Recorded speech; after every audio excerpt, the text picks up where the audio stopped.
My firstborn came into the world on a cold North Dakota night on February 5th, 1995. I didn't know what to expect as a mother. I was ready with a crib, a huge stuffed animal, because we were sure he needed that, adorable crib sheets and crib ruffle, diapers, sleepers, and all the things that would equip us to take care of a newborn. I was excited and nervous to be a mother. We had a girl name picked out, Catherine, and she would be called Katie. Because we really didn't know if we were having a girl or boy, we had an adorable white sleeper for our newborn to wear home. The discussion on the short drive to the hospital was, well, what do we call him if he's a boy? The various names were reviewed, and one found by my sister was the name chosen, Kendrick. I believe labor is nature's way of telling you that being a mother is far from easy. Nothing really matters at that moment except, get this baby out of me.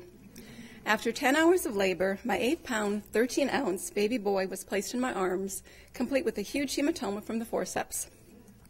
Just as labor is nothing you expect, being a mother is nothing you expect.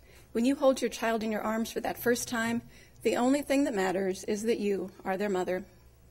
The mothering instinct was in charge as I nursed, bathed, soothed, rocked, and cuddled with my newborn. I got to spend 8 sweet weeks with him and focus only on him. Then I had to go back to work. I had to let someone else have him for part of a day. The first day of work, I cried all day. I couldn't be with him all the time, but I was still his mother. I was his mother as he learned to crawl, as he cut teeth, as he learned to talk, and as he learned to walk. I was even his mother the day I took him to preschool knowing he was sick, but also knowing that the preschool would get a hold of his dad first, and his dad would have to pick him up. I still can't believe I did that. As mothers, we sometimes are not perfect, but we're still their mothers. I was Kendrick's mother as we read books together. I still have his favorite well-worn book, Richard Scarry's Best Word Book Ever. After we read bedtime stories, he would always liked when I rubbed his forehead and ran my hands through his hair to help him fall asleep. We played in the park, we visited grandparents and extended family, and we took family trips together. I was Kendrick's mother as he started school, and I attended the teacher conferences and heard all the wonderful things about my child.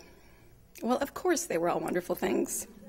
I brought him to sports practices, games, school activities, washed his clothes, cooked his meals, and restocked the food supply for a quickly growing adolescent boy.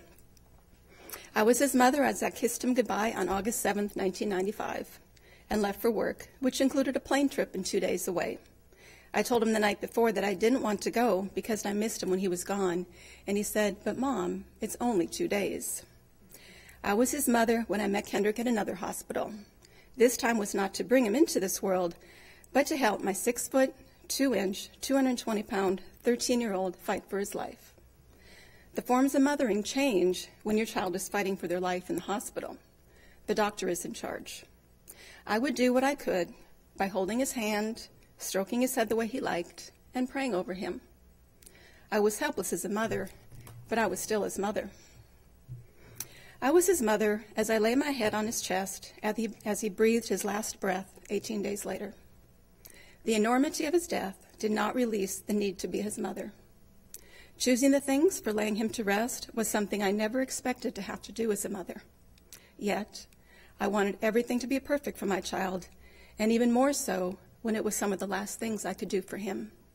Then, he was just a memory I wanted to hold, a memory I wanted to feel, a memory I did not want to let go of. I no longer had Kendrick, but I could mother his memory.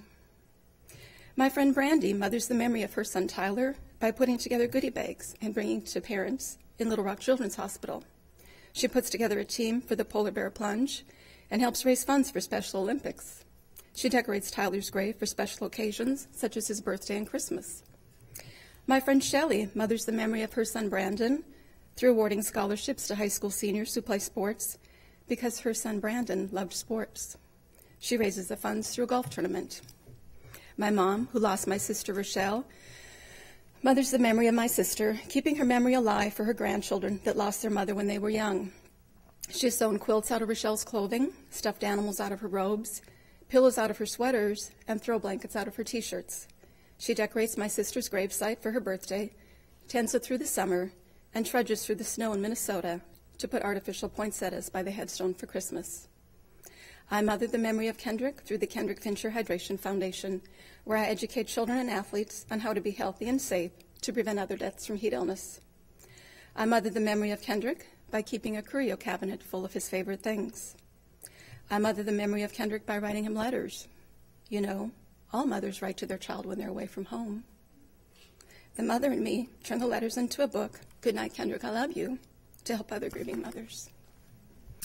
I know what it is like to lose a child. I know what it is like to only have the memory to mother. Yes, I have other children. Yes, I am blessed. And yes, I still mother the memory of Kendrick, because that is what you do when you're a mother. You mother your child.